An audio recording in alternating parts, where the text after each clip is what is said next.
शबनम, आपका doubt clear हुआ क्या कि जैसे कि फाउंडेशन अगर आपने डार्क लगा लिया, बेस डार्क किया या लाइट किया, तो किस तरह उसको कवरेज देना है? मस्करा नहीं है तो मस्करा किस तरह करना है?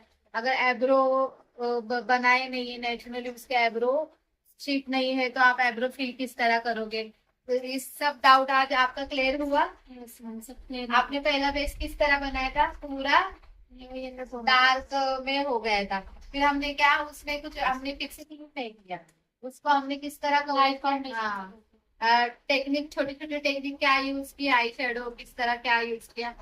तो ये देखिए, मेरे स्टूडेंट ने आज वर्क किया है मेकअप का।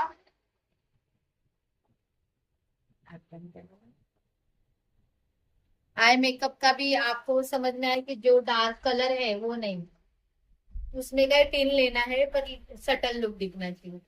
My student work.